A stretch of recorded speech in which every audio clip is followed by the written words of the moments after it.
Baiklah, selanjutnya saya Oktavia Mariani, NIM 2018 143 194. Jadi, saya akan menjelaskan materi tentang interaksi sosial. Oke teman-teman, kita masuk ke materi selanjutnya. Di sini sudah ada yang tahu apa sih interaksi sosial itu? Ya, betul. Interaksi sosial merupakan proses menjalin kontak atau komunikasi yang dilakukan dua orang atau lebih yang saling mempengaruhi dan berjalan secara timbal balik. Nah teman-teman, selanjutnya teman-teman akan mengetahui apa saja ciri-ciri dari interaksi sosial. Ada apa saja sih ciri-ciri dari interaksi sosial itu? Ya, yang pertama, adanya dua orang pelaku atau lebih. Yang kedua, adanya hubungan timbal balik antar pelaku.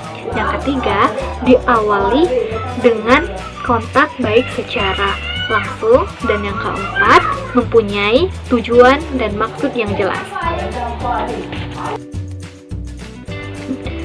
Baiklah teman-teman, selain memiliki ciri-ciri, interaksi sosial juga memiliki bentuk-bentuk.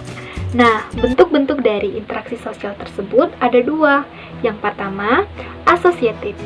Yang kedua, disosiatif. Nah, teman-teman, bentuk dari interaksi sosial asosiatif itu merupakan interaksi sosial yang positif atau yang mengarah kepada kerjasama. Sedangkan bentuk dari interaksi sosial disosiatif itu merupakan kebalikan dari bentuk interaksi asosiatif, yang merupakan interaksi sosial yang mengarah kepada perpecahan dan bisa terjadi akibat adanya perbedaan.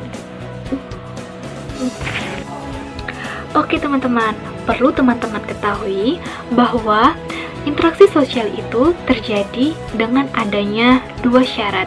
Yang pertama, kontak sosial atau interaksi. Yang kedua, komunikasi yang berupa pembicaraan, gerakan fisik, dan juga sikap.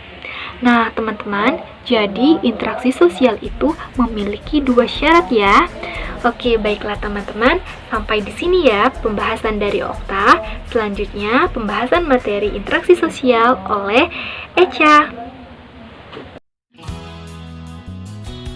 Perkenalkan, nama saya Echa Hereti, NIM 2018 143 Nah, pembahasan selanjutnya adalah jenis-jenis interaksi sosial.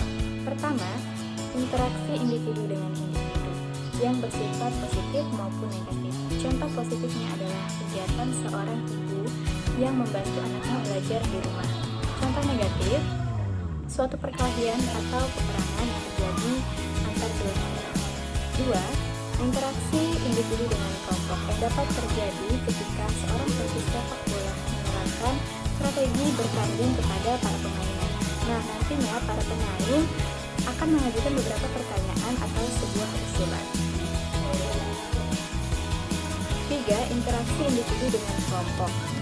Misalnya, pemuda dari berbagai daerah bertemu dan membahas untuk acara Kongres Pemuda Nasional. Selanjutnya, masalah-masalah dalam interaksi sosial yang dapat memicu konflik sosial. Etnosentrisme merupakan sebuah pandangan bahwa kelompok sendiri merupakan segalanya dan kelompok lain dianggap atau dinilai sesuai dengan standar kelompok sendiri. Misunderstanding of cultural values merupakan suatu bangsa yang terdiri dari berbagai suku yang beraneka ragam. Semuanya menunjukkan adanya perbedaan namun tetap ada suatu persatuan. 4. Prasangka. Penghambat komunikasi antar budaya lainnya adalah prasangka selalu merujuk pada pendapat atau penilaian seseorang sebelum kenal dengan orang tersebut. Sekian dan terima kasih. Oke teman-teman, sampai di sini dulu ya penjelasan dari kelompok 5. Semoga bermanfaat bagi kita semua. Bi amanillah. Wassalamualaikum warahmatullahi wabarakatuh.